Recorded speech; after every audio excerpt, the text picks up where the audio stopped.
and welcome to Advertise. This is where we meet the biggest names in the business. A few weeks back, we had met the Mullen Low Lintas Group bossman, Joseph George, and he spoke about the excitement that's building around the Effies. Well, the countdown has begun for Effies 2016, and we have here with us the chairman of the Effies 2016 Organising Committee, Vikram Sakhuja. Welcome to Advertise, Vikram. Oh, it's great to be here. You've been associated with the Effies last year as co-chair, but this year you are helming the Organising Committee. Your broad impressions of the Effies this year? No, I think it's growing from strength to strength. We've broken another record in terms of number of entries. Last year was 603. This time is 728. Wow. So it's a 20% plus blip. So yeah, clearly the awards remain as coveted as ever. And you have judging this time also in Bangalore, apart from... Yes, last year also we had it, and this year too, yes. Right.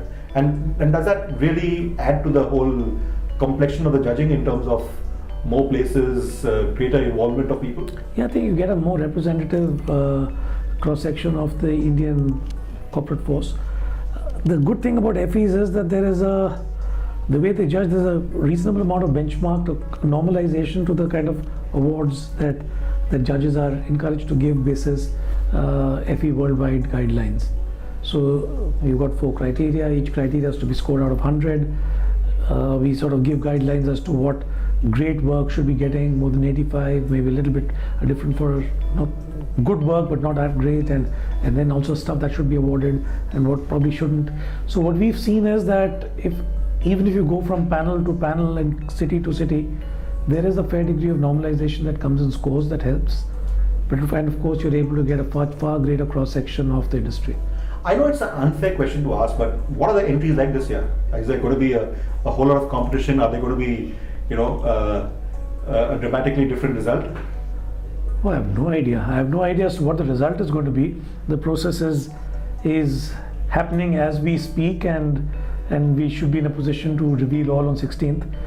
I know it's going to be hotly contested. We've got a large number of brands that have come in. I think, if I'm not mistaken, probably Amazon has entered the most number of entries. I don't know how they're going to fare, but in terms of pure number of work, I think they are the largest with 18, if I'm not mistaken. Wow. Google is close behind. So we got, at a brand level, we've got some interesting contestants out there. Yes, Big Bazaar is not bad. They've got about 13 or 14. Of course, the Unilevers and the Nestle's and the Daburs and the normal FMCG players continue to be there in great force. So it's all well. I think it's wonderfully representing our industry. As someone who's been close to client deliverables over the years, how important do you think is effectiveness as a metric of good advertising? I think it's complete. It's absolute. It's why we should be in the business. So I'm not only saying it because I'm the Effies chairman, but I truly believe that I'm biased, but I think the reason why Effies is coveted by the industry is because it's all about measuring results, and it's about driving brand and business results. And that's why I think this is one award where clients are equally passionate about it as agencies.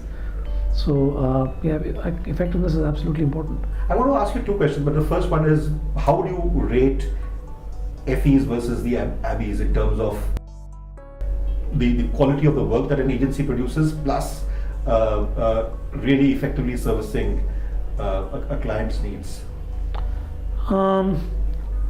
Very simply, I think it's the same answer to your last question, which is Abbeys rewards creativity and Effies rewards work that works, and I think that's the nub of it. Because when I was, for example, judging, I was judging the Abbeys, or for that matter, Cannes or things like that. Sorry, I've never judged Abbeys, but I've judged the Cannes. So at that point in time, there's a lot of reliance, however much you might think, which goes to the video, and there are enough judges who probably would, yes, read the case, but spend a lot of time on the video and maybe decide base their decision on that. Now, in the case of Effies, the video is a very limited piece. It's just showing the work that happened, and all the stuff is really written in the written entry. So that is a case in point as to as to how the two are really judged. So you could make a great video and probably still get away with the creative, Right. but I don't think you can do that in Effies. In terms of deliverables, how do you rate an Effies versus the MVs? Which is of course a totally different domain, but they're finally still giving delight and servicing a client. Yeah, I'd say in fact, there are more similarities to MVs between Effies and MVs than there probably to Effies and Abbeys, because again, I think the MVs are very results oriented, but I think in MVs, in the Effies, you're talking about the larger piece of work, which obviously includes the creative, which actually built the business. I would love it if there were more media agencies taking part in Effies. This year we've got, I think, Mindshare and PhD, which are really there, and a few others. So they're slowly coming in as entrants. A couple of years back, I think Mindshare had also won at the Effies. I believe so. Yes. So it's not an alien territory, but yeah, it's not an increasingly. I think media agencies must make their presence felt in this environment. It's right down their alley. And there's a lot of creative work which is being done by media agencies now. Absolutely. And as you go into more digital stuff, there's more content and content leading to outcomes and effectiveness, which is on display. Last year there was a minor controversy where there were murmurs about Low Lintus, the two agencies grouping themselves as one, and hence they came out on right on the top. Now, is that issues resolved? Is it going to be one brand which is going to be competing? How many other agencies there are? Look, I think any kind of an agency or agency group has to be pretty clear how they want to be seen. So if you're going in as a group, then that's your end identity, and I don't think then you can enter as a group and as a subset agency. But so I think the choice lies entirely, and I think that's something that Effies allows. Just make sure that you're clear about your identity, and then enter as that. So if last year, probably at some point in time, my understanding is that the entire Low Lintus group had got a bunch of separate agencies, and then at some point in time they collapsed them all into the larger group, and those other agencies ceased to exist. So there was only one entity which really existed at the time of the awards. But this time around, at least, we made it clear to the participants that if you want to enter as a group, let us know that. If you want to enter as an agency, let us know that. Just don't be inconsistent. Any highlights of the Effies night that you would like to reveal? Or is it going to be the same? A lot of hooting, a lot of band baja. I'd love it if we can. I'd love it if we can put in a little bit of content in the awards, which could give a flavor of the kind of work that won, while still not. Sorry, I'm being deliciously vague on purpose. Okay, let me rephrase that. The couple of things which I'd like to bring to the final party. On the 16th awards night, I definitely would like it to start on time. So, through your good offices and your platform, I'd request anybody who's planning to come there, please come on time, because 6:30 invite doesn't mean 8:30. Precisely.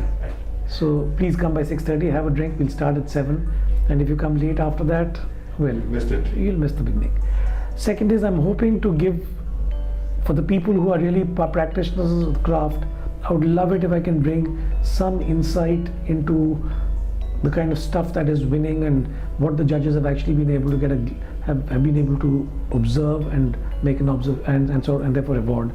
It's not easy when there's 720 entries and 25 categories to actually do that comprehensively, but there will be an attempt that we're going to be making at the Secretariat and between Mitrajit and myself, my co-chair, to bring some kind of insights to the party. Given all the gloom that exists thanks to post demonetization, ad spends going down, do you expect that there will be a bit of element of gloom around that time? I think by and large we are a pretty optimistic bunch, and hope lies eternal. So no, I don't think there'll be gloom. And I'm interviewing you. I can't obviously not ask you some media agency kind of question, but what do you think? What do you think? We all refer to the Madison forecasts. How is it looking this year? We have just a few weeks left, the year to end. Till September, okay, we started the year in our January forecast saying 16.8% growth, right, with TV being at 20. Then mid-year in July, we scaled back TV to 11 and almost everything else remained pretty much as is. So 16.8 went down to something like, if I'm not mistaken, about 13 or 14. In September, sorry, it was 13 point something. In September, we actually then found that TV had moved up a notch, and instead of 11, it was about 12 and a half. And that correspondingly went up by about another half point, so 13.14. So 14 was till September. October was great from Diwali, and by and large, yeah, Diwali was good. But if you look at the 1 month of October and compare it with, say, half October to half November, because of Diwali PB period last time, it was actually a pretty good Diwali. But I think the more than $1 million question is really what happened after the 9th of November. So I think some impact has been seen in November. Now we're still in wait and watch in December. So it will get muted, but I'm not putting a number right now. Well, let's hope for the best, and all the very best for Effies 2016. Thank you. Thank you very much. And may the best work win.